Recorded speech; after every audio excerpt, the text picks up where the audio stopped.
안녕하세요. 저는 제시카 톰슨입니다. 미국 질병통제센터에서 15년째 전염병과 싸우고 있는 역학자예요.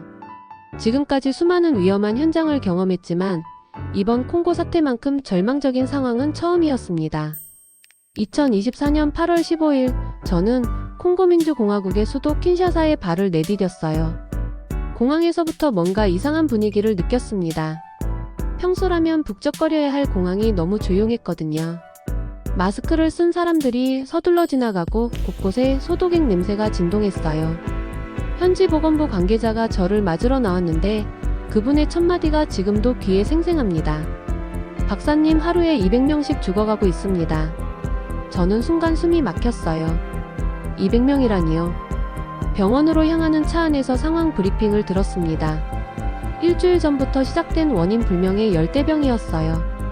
초기 증상은 고열과 심한 두통, 그리고 3일째부터 시작되는 내부 출혈이었습니다. 기존에 알려진 어떤 바이러스와도 다른 양상을 보이고 있었어요.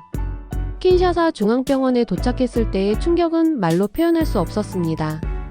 응급실 복도에는 환자들이 바닥에 누워 있었고 의료진들은 완전 방호복을 입고도 두려움에 떨고 있었어요. 어떤 간호사는 울음을 참으며 환자를 돌보고 있었습니다. 병원장이 저를 맞이했어요. 그분은 지난 20년간 이곳에서 근무하신 베테랑이었지만 얼굴에는 절망이 가득했습니다. 박사님, 이런 상황은 처음입니다. 에볼라보다 더 무서워요. 치사율이 75%에 달하고 있거든요. 저는 즉시 현장 조사를 시작했습니다. 격리병동으로 들어가자마자 처참한 광경이 펼쳐졌어요. 환자들은 고열에 시달리며 신음하고 있었고 일부는 이미 의식을 잃은 상태였습니다. 가장 충격적인 것은 환자들의 나이였어요. 어린아이부터 노인까지 나이와 상관없이 모두가 똑같이 고통받고 있었거든요. 첫 번째 환자를 진료할 때의 기억이 생생해요. 8살 정도 되어 보이는 소녀였는데 엄마 손을 꼭 잡고 있었습니다. 체온이 42도까지 올라간 상태에서도 엄마를 부르고 있었어요. 그 모습을 보니 가슴이 너무 아팠습니다. 현지 의료진들과 상황을 논의했지만 답이 보이지 않았어요. 기존의 해열제나 항바이러스제는 전혀 효과가 없었습니다. 오히려 시간이 지날수록 증상은 더 악화되고 있었어요. 그날 밤 제가 머물던 호텔에서 긴급 화상회의가 열렸습니다. 애틀랜타에 있는 CDC 본부와 연결해서 상황을 보고했어요. 부장님도 심각한 표정이었습니다. 제시카, WHO에서 긴급상황위원회를 소집했다고 하네요. 유럽에서도 최고 전문가들이 파견될 예정이에요. 다음날 아침 일찍 병원에 갔을 때 밤사이 또 25명이 세상을 떠났다는 소식을 들었습니다. 저는 그때 처음으로 무력감을 느꼈어요. 15년간 쌓아온 경험과 지식이 무용지물처럼 느껴졌거든요. 병원 로비에서 울고 있는 가족들을 보면서 저는 다짐했습니다. 반드시 이 병의 정체를 밝혀내고 치료법을 찾아내겠다고요. 하지만 그때는 몰랐어요. 진짜 해답이 전혀 예상치 못한 곳에서 나올 거라는 걸 말이죠. 이틀째 되는 날 오전 8시 킨샤사 공항에 대형 수송기가 착륙했습니다. 프랑스 파스테르 연구소와 독일 베르나르트 노이트 연구소의 합동 의료팀이었어요. 총 13명의 전문가들이 최첨단 장비와 함께 도착했습니다. 팀 리더는 피에르 듀보아 박사였어요. 파리 파스테르 연구소의 바이러스학과 책임자로 유럽에서는 전염병 분야의 살아있는 전설로 불리는 분이었습니다. 키가 크고 날카로운 눈매를 가진 그는 자신감이 넘치는 모습이었어요. 우리는 병원에서 만났습니다. 피에르 박사가 제게 악수를 청하며 말했어요. 제시카 박사님이시군요. CDC에서 오셨다고 들었습니다. 이번 사태를 함께 해결해 봅시다. 유럽팀이 가져온 장비들은 정말 인상적이었어요. 실시간 유전자 분석기, 초고속 바이러스 배양 시스템, 혈액 성분 정밀 분석기까지 한 대당 억 원이 넘을 것 같은 기계들이 줄지어 설치되었습니다. 피에르 박사는 자신만만한 표정으로 브리핑을 시작했어요. 우리는 지난 10년간 아프리카와 아시아의 모든 신종 바이러스를 분석해왔습니다. 이번 콩고 바이러스도 3일 안에 정체를 밝혀낼 것입니다. 저도 처음에는 희망적이었어요. 유럽 최고의 전문가들과 첨단 장비가 있으니 분명히 해결책을 찾을 수 있을 거라고 생각했거든요. 우리는 밤낮 없이 연구실에서 샘플을 분석했습니다. 첫날부터 이상한 결과들이 나오기 시작했어요. 바이러스의 유전자 구조가 기존에 알려진 어떤 것과도 달랐습니다. RNA 바이러스의 특징을 보이면서도 DNA 바이러스의 성질도 함께 나타내고 있었어요. 피에르 박사가 고개를 갸우뚱하며 말했습니다. 이상하네요. 분명히 새로운 변종인 것 같은데 진화 패턴이 일반적이지 않아요. 하지만 걱정하지 마세요. 우리에게는 최신 치료제들이 있거든요. 둘째 날 유럽팀은 3가지 실험적 치료제를 시도해봤습니다.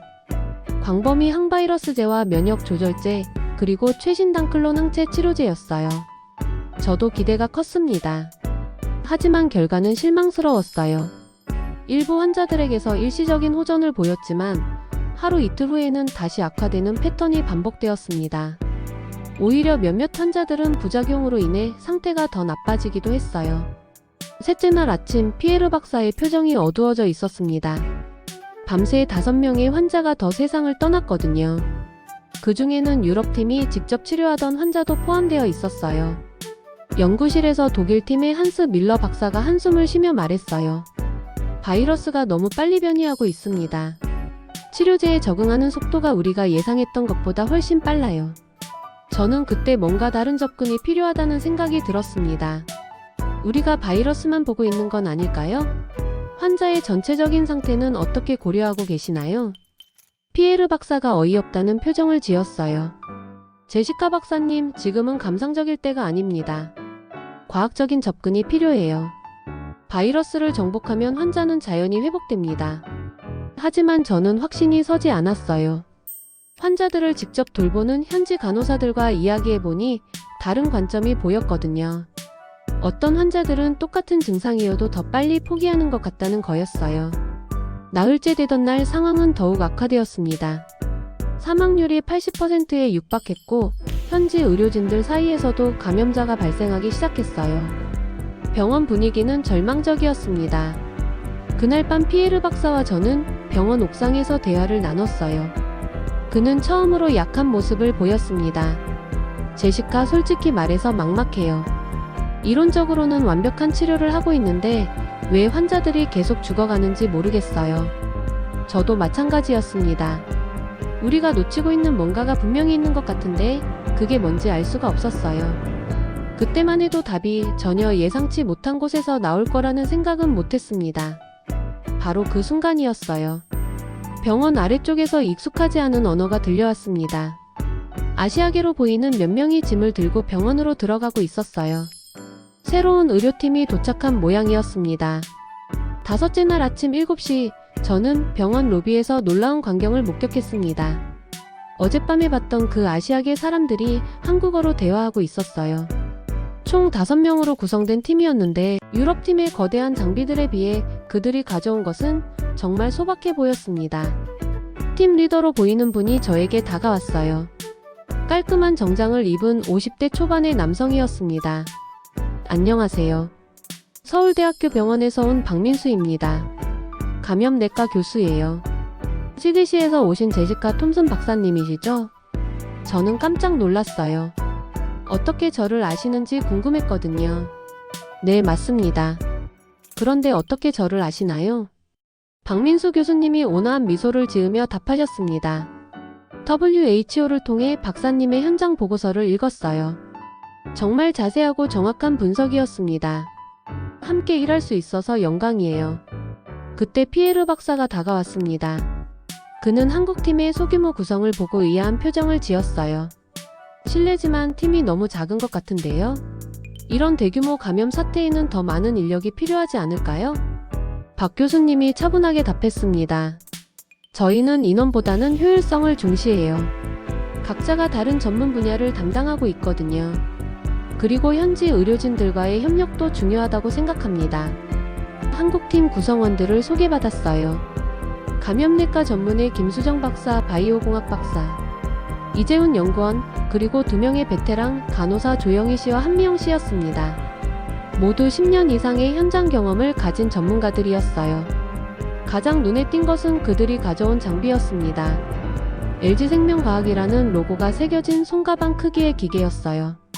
이게 뭐냐고 물으니 이재훈 박사가 설명해 주었습니다. AI 바이오 센서예요. 환자의 실시간 생체 데이터를 종합 분석해서 개인별 맞춤 치료 방향을 제시합니다. 기존 장비들이 놓치는 미세한 변화까지 감지할 수 있어요. 피에르 박사가 코웃음을 쳤어요. 그런 작은 기계로 우리 대형 장비만큼 정확한 분석이 가능할까요? 게다가 AI가 의사의 판단을 대신할 수는 없잖아요. 박민수 교수님이 온화하게 답했습니다. AI는 도구일 뿐이에요. 중요한 건 그 데이터를 어떻게 해석하고 환자에게 적용하느냐죠. 저희는 기술과 인간적 접근을 조화시키려고 합니다. 그때 한국팀의 또 다른 특이점을 발견했어요. 작은 냉장고에서 한방 추출물들을 꺼내고 있었거든요. 갈색 병에 담긴 액체들이 여러 개 있었습니다. 이건 또 뭔가요? 제가 물으니 김수정 박사가 답해 주었어요. 전통 한방에서 사용하는 면역 조절 추출물이에요. 인지노, 황련, 감초 등을 현대적 방법으로 정제한 것들입니다. 피에르 박사의 표정이 굳어졌어요. 잠깐만요. 과학적으로 입증되지 않은 민간요법을 사용하겠다는 건가요? 이건 현대의학에 어울리지 않습니다. 박 교수님이 침착하게 설명했습니다. 물론 이것만으로는 안 됩니다. 하지만 수천 년간 축적된 경험적 지식을 현대 과학과 결합하면 새로운 가능성이 열릴 수 있어요. 중요한 건 환자에게 도움이 되느냐입니다. 저는 솔직히 회의적이었어요. 아무리 한국의 의료기술이 발달했다고 해도 이런 복합적 접근이 과연 효과가 있을지 의문이 들었거든요. 그런데 한국팀의 행동 방식이 유럽팀과 확연히 달랐어요. 유럽팀이 먼저 실험실로 향했다면 한국팀은 곧바로 환자들이 있는 병동으로 갔습니다. 조용히 간호사가 첫 번째 환자 침대에 다가가더니 자연스럽게 환자의 손을 잡았어요. 그리고 현지 언어로 인사를 건넸습니다. 나중에 알았지만 그분들은 오기 전에 미리 현지 언어 기초 회화를 익혀왔더라고요. 한미영 간호사는 어린 환자의 이마에 손을 대며 체온을 확인했습니다. 기계로도 측정했지만 직접 손으로도 느껴보는 거였어요. 그런 모습이 신기했습니다. 박민수 교수님은 각 환자마다 5분 이상씩 시간을 들여 상태를 관찰했어요. 단순히 차트를 보는 게 아니라 환자의 표정, 호흡 패턴, 심지어 가족들의 반응까지 세심하게 살펴봤습니다. 이재훈 박사는 AI 바이오 센서로 데이터를 수집하면서도 환자와 눈을 맞추며 대화를 나눴어요. 기계만 쳐다보는 게 아니라 환자의 말에도 귀를 기울였습니다. 피에르 박사가 저에게 속삭였어요. 저런 식으로 해서 뭘 알아낼 수 있을까요? 과학적 방법론이 없어 보여요. 하지만 저는 뭔가 다른 느낌을 받았습니다. 한국팀의 접근 방식은 분명히 달랐어요. 그들은 환자를 단순한 연구 대상이 아니라 한 명의 인간으로 대하고 있었거든요. 그날 오후 한국팀의 첫 번째 치료가 시작되었습니다. AI 센서 데이터와 한방 추출물을 조합한 개인별 맞춤 치료였어요. 과연 어떤 결과가 나올지 모든 사람이 주목하고 있었습니다. 한국팀이 치료를 시작한 첫날, 저는 그들의 방식이 얼마나 다른지 직접 목격했습니다. 유럽팀이 실험실에서 바이러스 샘플을 분석하고 있을 때 한국팀은 병동에서 환자들과 시간을 보내고 있었어요. 오전 9시부터 박민수 교수님의 회진을 따라다녔습니다. 첫 번째 환자는 25살 청년이었어요. 체온이 42.8도까지 올라가 있었는데 박 교수님은 차트보다 환자의 얼굴을 먼저 보셨습니다. 어떻게 지내셨어요? 박 교수님이 현지 언어로 물으니 환자가 놀란 표정을 지었어요. 외국인 의사가 자신의 말을 할 수 있다는 게 신기했나 봅니다. 조금 나아진 것 같아요, 선생님. 이재훈 박사가 AI 바이오 센서를 환자 손목에 부착했습니다. 작은 기계였지만 즉시 복잡한 데이터들이 화면에 나타났어요. 심박수, 혈압, 체온은 물론이고 혈중 산소 농도, 염증 수치, 심지어 스트레스 호르몬 수치까지 실시간으로 측정되고 있었습니다. 흥미로운 건 이 데이터들이 단순한 숫자가 아니라 패턴으로 분석되고 있다는 점이었어요. AI가 환자의 전체적인 상태 변화를 추적하고 있었거든요. 김수정 박사가 환자에게 물었습니다. 언제부터 식욕이 없으셨어요? 가족들은 잘 지내고 계시나요? 밤에 잠은 잘 오시나요? 의학적 증상뿐만 아니라 환자의 전반적인 생활까지 궁금해하셨어요. 환자가 답했어요. 사흘 전부터 아무것도 먹고 싶지 않았어요. 가족들이 걱정해서 잠도 제대로 못 자고 있고요. 그때 조용히 간호사가 환자의 손을 잡으며 말했습니다. 걱정하지 마세요. 가족들에게 안부 전할까요? 그리고 좋아하는 음식이 뭔지 알려주세요. 조금씩이라도 드실 수 있게 도와드릴게요. 저는 그 모습에 깊은 인상을 받았어요. 유럽팀은 바이러스와 싸우는 데만 집중했는데 한국팀은 환자 전체를 돌보고 있었거든요. 두 번째 환자를 보러 갔을 때 더 놀라운 일이 있었습니다.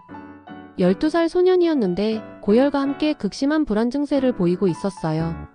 계속해서 엄마를 찾으며 울고 있었습니다. 한미영 간호사가 소년 곁에 앉아서 조용히 노래를 불러주기 시작했어요.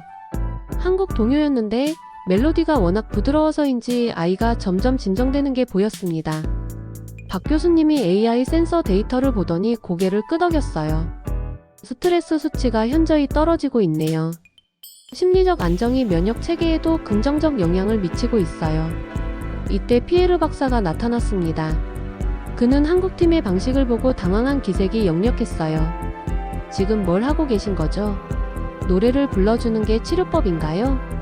박민수 교수님이 차분히 설명했습니다. 환자의 정신적 상태가 치료 효과에 큰 영향을 미쳐요. 특히 이런 급성 감염에서는 환자의 의지와 면역 반응이 밀접하게 연결되어 있거든요. 하지만 과학적 근거가 있나요? 피에르 박사가 반박했어요. 이재훈 박사가 화면을 보여주며 답했습니다. 여기 보세요.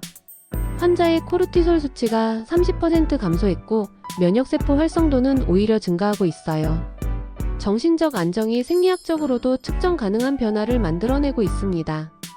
저도 그 데이터를 보고 놀랐어요. 정말로 환자의 심리상태 변화가 실시간으로 측정되고 있었거든요. 오후에는 한국팀만의 특별한 치료법을 목격했습니다. 김수정 박사가 AI 센서 데이터를 바탕으로 각 환자별 맞춤형 한방 추출물을 조합하고 있었어요. 이 환자는 염증 반응이 과도하게 일어나고 있어요. 황령과 감초 추출물의 비율을 늘리고 면역 조절을 위해 인지노를 추가하겠습니다. 각 환자마다 다른 조합이었어요. 똑같은 증상이어도 개인의 체질과 상태에 따라 처방이 달라지고 있었습니다. 가장 인상적이었던 건 치료 과정에서 한국팀이 환자들과 계속 소통했다는 점이에요. 약을 투여할 때도 이게 어떤 효과가 있는지, 왜 필요한지를 친절하게 설명했습니다. 조용히 간호사가 한 환자에게 말했어요. 이 약은 몸의 열을 내려주고 염증을 줄여줄 거예요. 조금 쓸 수도 있지만 몸이 회복되는데 꼭 필요해요. 힘내세요. 환자들의 반응도 달랐어요. 유럽팀 치료를 받을 때는 불안해하던 환자들이 한국팀 앞에서는 한결 편안한 모습을 보였습니다. 저녁 7시 첫날 치료 결과를 점검하는 시간이었어요. 한국팀이 담당한 환자 8제시도비리 계속 편집명 중 5명에서 체온이 떨어지기 시작했습니다. 아직 완치는 아니었지만 분명한 호전을 보이고 있었어요. 박민수 교수님이 팀원들과 회의를 했습니다. 오늘 결과를 보니 개인별 맞춤 치료가 효과적인 것 같아요. 내일부터는 정신적 케어 비중을 더 늘려봅시다. 이재훈 박사가 데이터를 분석하며 말했어요. AI 센서로 보니 환자들의 스트레스 수치와 회복 속도가 반비례 관계에 있어요. 심리적 안정감이 클수록 치료 효과도 좋아지고 있어요. 그때 저는 깨달았어요. 한국팀이 단순히 병만 치료하는 게 아니라 환자라는 인간 전체를 돌보고 있다는 걸요. 이런 접근 방식은 제가 지금까지 본 어떤 의료팀에서도 경험하지 못한 것이었습니다. 6째 날 아침 6시, 저는 평소보다 일찍 병원에 도착했습니다. 한국팀의 치료 결과가 궁금해서 잠을 제대로 이루지 못했거든요. 병동에 들어서자마자 뭔가 분위기가 다르다는 걸 느꼈어요. 조용히 간호사가 환한 표정으로 저를 맞아주었습니다. 박사님, 좋은 소식이 있어요. 어제 가장 위중했던 마리아 환자분이 많이 호전되셨거든요. 마리아는 28살 여성으로 사흘 전 입원했을 때 체온이 49.1도까지 올라가 있었어요. 의식도 거의 잃은 상태였고 유럽팀에서도 생존 가능성이 낮다고 판단했던 환자였습니다. 병실로 들어가 보니 정말 놀라운 광경이 펼쳐져 있었어요. 마리아가 침대에 반쯤 일어나 앉아서 물을 마시고 있었거든요. 얼굴색도 많이 좋아져 있었고요. 박사님, 마리아가 현지 언어로 저에게 인사했어요. 어제보다 많이 나아진 것 같아요. 한국 선생님들이 계속 격려해 주셔서 포기하지 않을 수 있었어요. 저는 즉시 차트를 확인해 봤습니다. 체온이 37.5도까지 떨어져 있었고 혈압과 맥박도 정상 범위로 돌아와 있었어요. 가장 놀라운 건 염증 수치였습니다. 이틀 만에 절반 이상 감소한 거였어요. 박민수 교수님이 설명해 주셨습니다. AI 바이오 센서로 실시간 모니터링하면서 한방 추출물의 비율을 지속적으로 조정했어요. 그런데 무엇보다 중요했던 건 환자 본인의 의지였습니다. 어떤 의지요? 저가 물으니 마리아가 직접 답해 주었어요. 처음에는 정말 죽을 것 같았어요. 몸이 너무 아프고 열이 나서 포기하고 싶었거든요. 그런데 한국 간호사 선생님이 계속 제 손을 잡고 이야기해 주셨어요. 가족들이 기다리고 있으니까 꼭 나아야 한다고요. 한미영 간호사가 부드럽게 말했습니다. 마리아 씨가 워낙 의지가 강하셨어요. 아무리 힘들어도 치료를 거부하지 않으셨거든요. 그 마음이 몸의 회복력을 높여준 것 같아요. 그때 피에르 박사가 병실에 들어왔어요. 마리아의 상태를 보고 깜짝 놀라는 기색이 역력했습니다. 이게 어떻게 가능한 거죠? 이틀 전만 해도 거의 임종 상태였는데요. 이재훈 박사가 태블릿을 보여주며 설명했습니다. 여기 데이터를 보시면 환자의 면역 반응이 단계적으로 회복되는 게 보여요.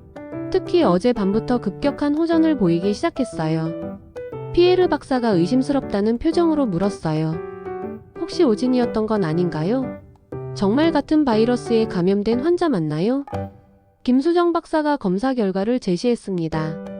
바이러스 검사 결과는 확실해요. 다만 저희는 바이러스를 직접 공격하는 대신 환자의 면역력을 최대한 높이는 방향으로 치료했어요. 구체적으로 어떤 치료를 하신 건가요? 저도 궁금했거든요. 박민수 교수님이 자세히 설명해 주셨어요. 먼저 AI 센서로 환자의 상태를 24시간 실시간 모니터링했습니다. 그리고 시간대별로 다른 한방 추출물을 투여했어요. 새벽에는 해열과 진정 효과가 있는 황련을, 오후에는 면역력 강화를 위한 인지노를 사용했죠. 하지만 가장 중요한 건 정신적 케어였어요. 환자가 포기하지 않도록 계속 격려하고 가족들과의 연락도 도와드렸거든요. 마리아가 고개를 끄덕이며 말했어요. 선생님들이 제 고향 이야기도 들어주시고 아이들 사진도 함께 봐주셨어요. 그래서 더 빨리 나아서 집에 가고 싶다는 생각이 들었어요. 피에르 박사는 여전히 납득하지 못하는 표정이었어요. 하지만 과학적으로 설명이 안 되는 부분이 많아요. 심리적 요인이 그렇게까지 큰 영향을 미칠까요? 그때 이재훈 박사가 흥미로운 데이터를 보여주었습니다. 환자의 스트레스 호르몬 수치와 면역세포 활성도를 비교한 그래프였어요. 정신적으로 안정될수록 면역 반응이 활발해지는 게 명확히 보였습니다. 현대의학에서 간과하기 쉬운 부분이에요. 몸과 마음은 분리된 게 아니거든요. 환자의 정신 상태가 치료 효과에 직접적인 영향을 미쳐요. 오후에 더 놀라운 일이 일어났어요. 한국팀이 치료한 다른 환자들도 연달아 호전을 보이기 시작한 거예요. 총 8명 중 6명이 체온이 정상으로 돌아왔고 나머지 2명도 상당한 개선을 보였습니다. 병원 전체가 술렁이기 시작했어요. 현지 의료진들이 한국팀의 병동으로 몰려와서 구경하기 시작했거든요. 어떻게 이런 결과가 가능한지 모두가 궁금해했어요. 콩고 의료진 중 한 분이 박민수 교수님께 물었습니다. 선생님, 저희도 이런 치료법을 배울 수 있을까요? 환자들이 이렇게 빨리 회복되는 걸 처음 봐요. 박 교수님이 미소 지으며 답했어요. 물론이에요. 중요한 건 기술이 아니라 마음가짐이거든요. 환자를 가족처럼 생각하고 진심으로 돌봐주면 됩니다. 그날 저녁 병원장이 직접 한국팀을 찾아왔어요. 그분은 감격한 표정으로 말씀하셨습니다. 일주일 만에 이런 극적인 변화를 만들어내신 걸 보니 정말 놀랍습니다. 한국의 의료기술이 이렇게 뛰어난지 몰랐어요. 박민수 교수님이 겸손하게 답했습니다. 저희는 특별한 걸 한 게 아니에요. 그냥 환자 한 분 한 분을 정성껏 돌봤을 뿐입니다. 기술도 중요하지만 환자를 향한 진심이 더 중요해요. 그 순간 저는 뭔가 큰 변화의 시작을 목격하고 있다는 느낌이 들었어요.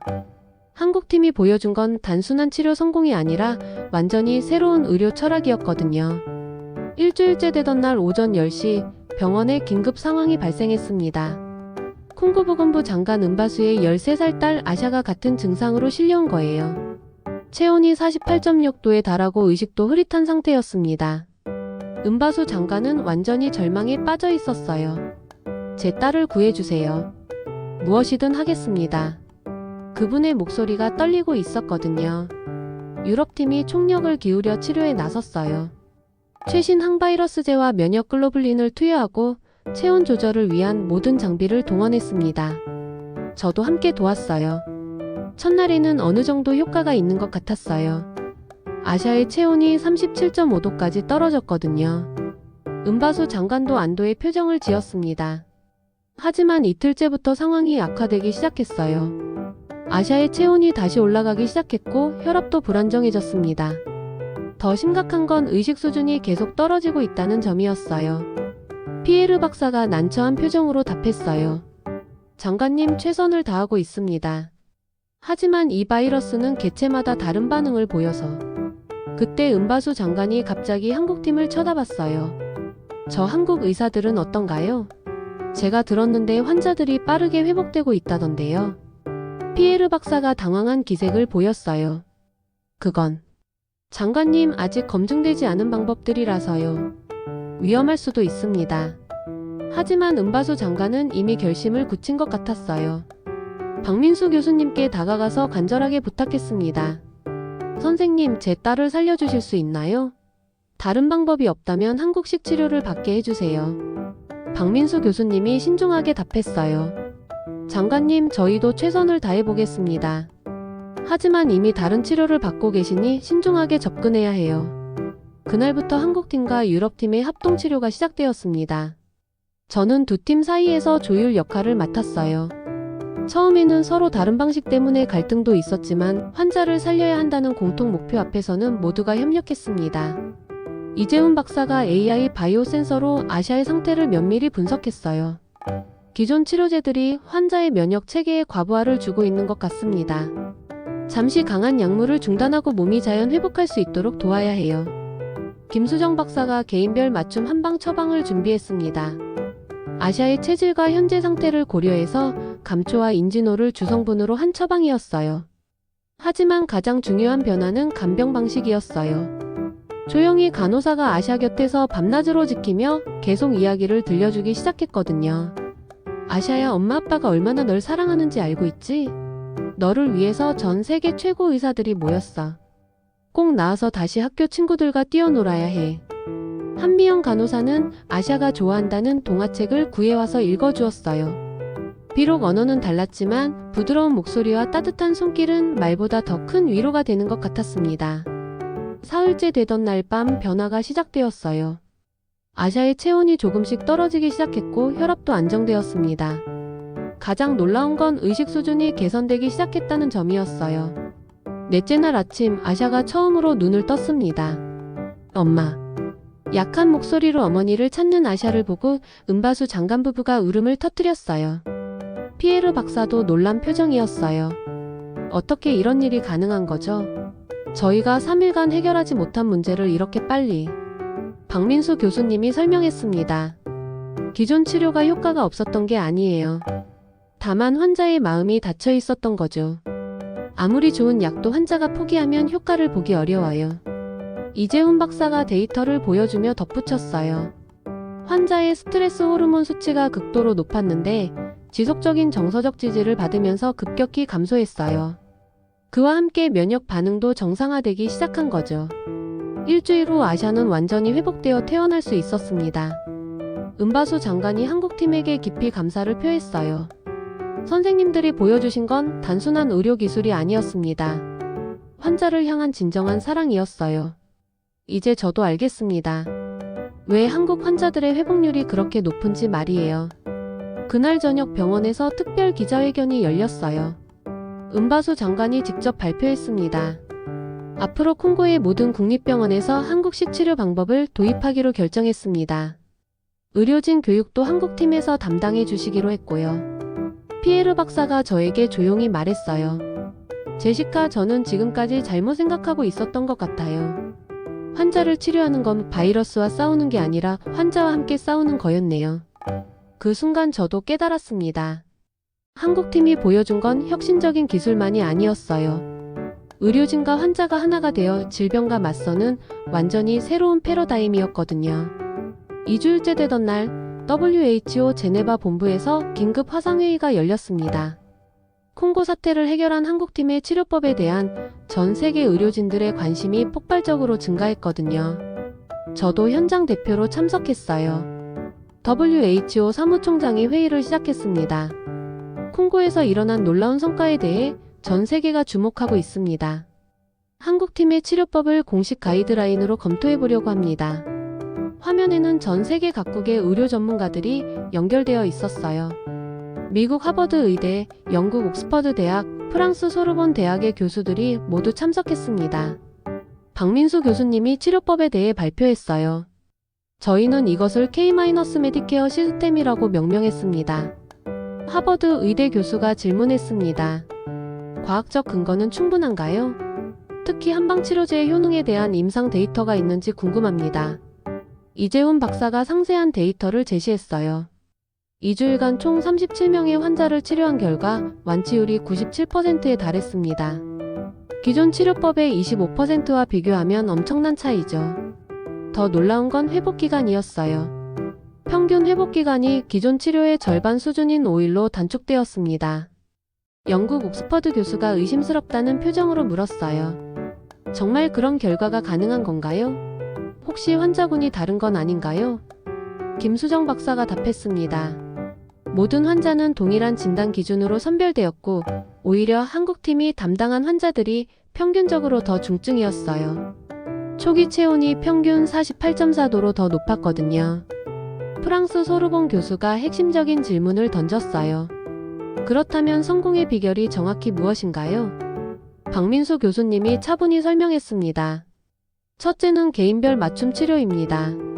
AI 센서로 환자의 실시간 상태를 파악해서 시시각각 변하는 몸 상태에 맞춰 치료법을 조절했어요. 둘째는 동서의학의 융합입니다. 현대의학의 정밀한 진단과 전통 한방의 전인적 접근을 결합했습니다. 셋째는 환자 중심 케어입니다. 환자를 단순한 치료 대상이 아니라 한 명의 인간으로 대했어요. 정신적 지지와 격려가 치료 효과를 배가시켰습니다. WHO 의학자문위원이 흥미롭다는 표정으로 말했어요. 세 번째 요소가 특히 인상적이네요. 환자의 정신 상태가 치료 결과에 그렇게 큰 영향을 미친다는 건가요? 조영희 간호사가 답했습니다. 저희가 현장에서 직접 경험한 바로는 환자가 치료에 대한 믿음과 의지를 가질 때 회복 속도가 현저히 빨라졌어요. 같은 약물을 사용해도 효과가 완전히 달랐거든요. 미국 CDC 대표가 실용적인 질문을 했어요. 이런 치료법을 다른 나라에서도 적용할 수 있을까요? 특별한 훈련이 필요한지 궁금합니다. 한미영 간호사가 대답했어요. 기술적인 부분은 교육으로 전수할 수 있어요. 하지만 가장 중요한 건 마음가짐입니다. 환자를 진심으로 돌보려는 마음이 있어야 해요. 그때 놀라운 발표가 있었어요. 독일 베를린 병원에서 이미 K-메디케어 시스템 도입을 결정했다는 소식이었어요. 콩고 현장에 있던 피에르 박사가 본국에 강력히 추천했다고 했습니다. 이어서 프랑스 파리 대학병원, 영국 런던 킹스 컬리지 병원에서도 연달아 도입 의사를 밝혔어요. 전 세계가 한국의 의료 철학에 주목하고 있었습니다. 회의 마지막에 WHO 사무총장이 공식 발표를 했어요. K-메디케어 시스템을 WHO 공식 치료 가이드라인으로 채택하기로 결정했습니다. 전 세계 모든 회원국에 권고하겠습니다. 회의가 끝난 후 저는 박민수 교수님과 개인적인 대화를 나눴어요. 교수님 정말 축하드려요. 전 세계가 한국의 의료기술을 인정하는 역사적 순간이에요. 박 교수님이 겸손하게 답하셨어요. 저희는 특별한 걸 한 게 아니에요. 그냥 환자를 가족처럼 생각하고 정성껏 돌봤을 뿐이에요. 이게 원래 의료진이 해야 할 일이거든요. 그 말에 저는 깊이 공감했어요. 한국팀이 보여준 건 첨단 기술만이 아니었어요. 환자를 향한 진정한 사랑과 헌신이었거든요. 다음 날부터 전 세계 언론들이 콩고 기적에 대해 보도하기 시작했어요. CNN, BBC, 르몽드, 아사히 신문까지 모든 주요 언론이 한국의 의료 혁신을 다뤘습니다. 특히 뉴욕타임스의 사설이 인상적이었어요. 한국이 보여준 것은 단순한 의료기술이 아니라 인간을 대하는 새로운 방식이다. 첨단 과학과 따뜻한 인간애가 만났을 때 어떤 기적이 일어나는지를 전 세계에 증명했다. 콩고 정부에서는 박민수 교수님에게 최고 공로원장을 수여했어요. 은바소 장관이 직접 전달식을 주관했습니다. 한국팀은 콩고에서 현지 의료진 300명을 대상으로 K-메디케어 교육을 실시했어요. 의료진들의 반응이 정말 뜨거웠습니다. 저는 지금까지 병만 치료했는데 이제야 사람을 치료한다는 게 무엇인지 알겠어요. 환자와 마음으로 소통하는 게 이렇게 중요한 줄 몰랐어요. 3주일 만에 콩고의 열대병 사태는 완전히 종료되었습니다. 더 이상의 신규 환자도 발생하지 않았고 기존 환자들도 모두 완치되었어요. 제가 미국으로 돌아가기 전날 박민수 교수님과 마지막 대화를 나눴습니다. 교수님 덕분에 저도 많이 배웠어요. 의사가 된 이유를 다시 생각해보게 되었거든요. 박 교수님이 따뜻하게 말씀하셨어요. 제시카 박사님도 훌륭한 의료진이에요. 앞으로 미국에서도 환자들에게 따뜻한 마음을 전해주세요. 그게 진짜 치료거든요. 그날 밤 저는 확신했어요. 이번 콩고 경험이 제 인생뿐만 아니라 전 세계 의료계를 바꿔놓을 거라고요. 6개월 후 저는 제시도 비리 계속 편집 애틀랜타에 있는 CDC 본부에서 특별한 발표를 준비하고 있었습니다. 미국 전역의 주요 병원 원장들과 의료진들이 모인 자리에서 K-메디케어 시스템 도입에 대한 제안을 하기 위해서였어요. 회의실에는 존스 홉킨스, 메이오 클리닉, 클리블랜드 클리닉 등 미국 최고 병원들의 대표들이 모여 있었습니다. 저는 콩고에서의 경험을 생생하게 들려주었어요. 여러분, 저는 그곳에서 진정한 의료가 무엇인지 깨달았습니다. 한국팀이 보여준 건 단순한 치료 기술이 아니라 환자를 대하는 완전히 새로운 철학이었어요. 메이오 클리닉 원장이 질문했습니다. 구체적으로 어떤 점이 우리와 달랐나요? 저는 박민수 교수님이 환자 한 명 한 명의 손을 잡고 이야기를 들어주던 모습을 떠올렸어요. 그분들은 환자를 가족처럼 대했어요. 의학적 치료뿐만 아니라 정서적 지지까지 함께 제공했거든요. 그 결과 완치율이 97%라는 놀라운 성과를 거뒀습니다. 존스 홉킨스 의료진이 회의적인 표정으로 말했어요. 하지만 미국의 의료 환경은 달라요. 환자 수도 많고 시간 제약도 심하죠. 그런 개인별 케어가 현실적으로 가능할까요? 저는 자신 있게 답했어요. 저도 처음에는 같은 생각이었어요. 하지만 직접 봤어요. 환자 한 명에게 5분만 더 시간을 들여도 치료 효과가 배가 됩니다. 재입원율도 현저히 줄어들어서 결과적으로는 더 효율적이에요. 클리블랜드 클리닉 간호부장이 관심을 보였어요. 간호사들의 역할은 어떻게 달라지나요? 단순히 의료 행위만 하는 게 아니라 환자의 마음까지 돌봐줬어요. 환자가 불안해하면 손을 잡아주고 가족이 그리우면 연락을 도와주고 때로는 자장가까지 불러주더라고요. 그날 회의 결과 미국 동부지역 주요 병원 12곳에서 K-메디케어 시스템 시범 도입을 결정했습니다. 저는 직접 교육 프로그램을 담당하게 되었어요. 첫 번째 교육이 열린 곳은 뉴욕의 마운트 시나이 병원이었어요. 의료진 200명이 참석했습니다. 저는 콩고에서 찍단순해 보이지만 이 작은 행동이 환자의 스트레스 호르몬을 30% 감소시켰고 면역력은 20% 향상시켰어요. 한 의사가 질문했어요. 정말 그런 효과가 있나요? 과학적으로 입증된 건가요? 저는 이재훈 박사가 보여준 데이터를 제시했어요. 환자의 정신적 안정이 생리적 지표에 직접적인 영향을 미친다는 게 AI 바이오 센서로 실시간 측정되었어요. 이건 추측이 아니라 과학적 팩트입니다. 교육 프로그램이 진행되면서 놀라운 변화들이 일어나기 시작했어요. 의료진들이 환자를 대하는 방식이 달라진 거예요. 한 간호사가 감동적인 사례를 들려주었어요. 어제 수술받은 환자분이 무척 불안해하셨어요. 그래서 손을 잡고 5분 정도 이야기를 나눴더니 혈압이 정상으로 돌아오더라고요. 진통제도 덜 사용하게 되었고요. 3개월 후 첫 번째 성과 보고가 나왔어요. K-메디케어를 도입한 병원들의 환자 만족도가 평균 40% 향상되었고 재입원율은 25% 감소했습니다. 더 놀라운 건 의료진들의 변화였어요. 번아웃 증후군이 50% 줄어들었고 직업 만족도는 크게 높아졌어요. 한 의사가 고백했어요. 저는 15년째 의사를 하면서 처음으로 이 일이 보람있다고 느껴요. 환자들이 고마워하는 모습을 보니 왜 의사가 되고 싶었는지 다시 기억나더라고요.